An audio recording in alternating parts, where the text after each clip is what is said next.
somewhere in, I don't know when it was, maybe it was 2001 or 2002, a guy came into my office and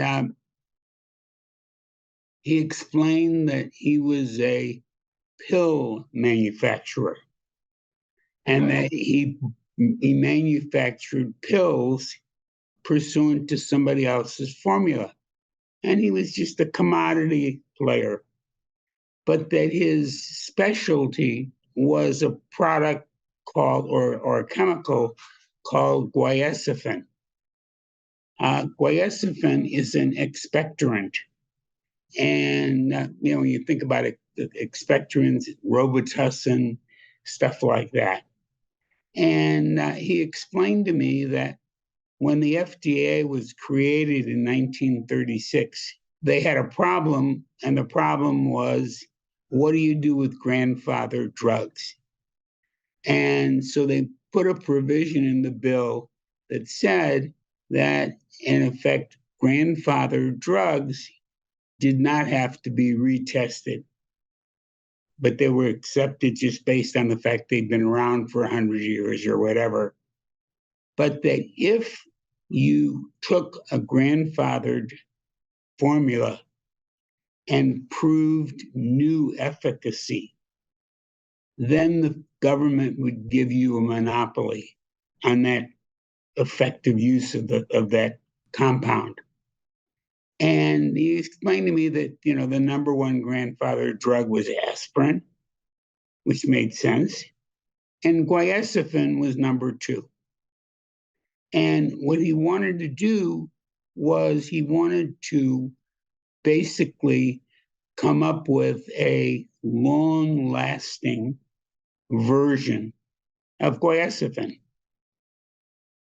And I thought about it, and I don't obviously know nothing about drug compounds. And, I'm a real estate guy or I'm a hard asset guy, and here's some guy pitching me on drugs. And so I thought about it, and I decided to back it. And so I put up the money, and we began the process of going through the FDA and doing drug trials. And eventually we succeeded, and we got the monopoly.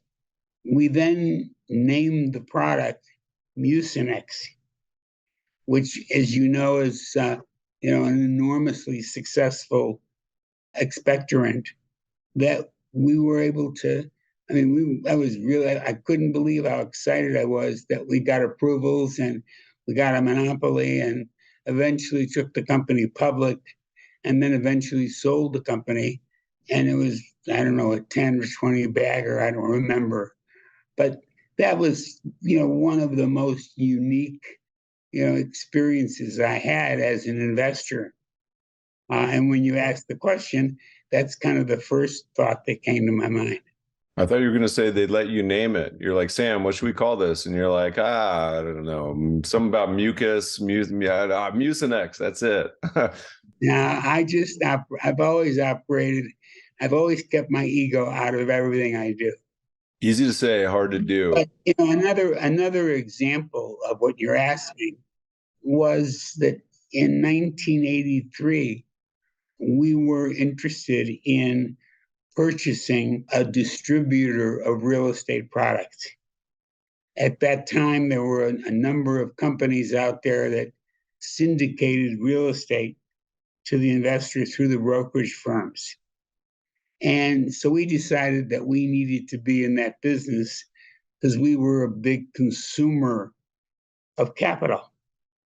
And so we negotiated and finally found a company and agreed to buy it and agreed to the price and began the due diligence.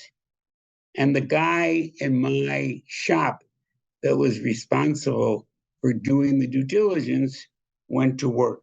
And I was sitting at my desk one day and the phone rang, and it was Barry. And I said, hi, how are you? And he said, Sam, I've discovered something that's unbelievable.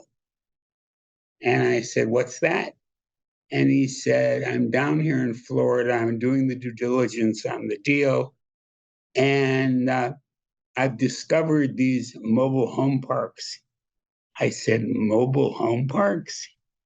He said, yeah. I said, that's, Marlon Brando and Stella and rolling cactus. And why would I want to touch something that was that far down the pike? And he said, Sam, you don't understand that there is a mobile home park business that's very different from what the street or what the world expects. These are age limited communities. They're beautifully maintained. They're the typical story of the guy who sells his house in Buffalo and buys a mobile home park in Sarasota. And it's just a wonderful business. And he proceeded to fill me in on the business. And I was stunned because I literally, here I am, one of the biggest real estate players in the country, and I never heard of it. And so we did our due diligence. We never bought the syndicator, but we bought the largest mobile home player in the country at a time when no one in the quote commercial real estate business owned mobile home parks to any extent. And eventually we built the business up and took it public in 1993. And from 1993 to today, that mobile home park REIT has been the most successful REIT in existence. It's earned something like a 18% compounded rate of return. Interestingly enough, the real reason that it did so well is because of not in my backyard, going back to the great concept of competition, because basically it was extraordinarily difficult to get zoning. So if you had mobile home parks and you had them and maintained them, not the dusty place on the edge of town, but the crisp, clear, clean place that, established its own, situation, we made a fortune.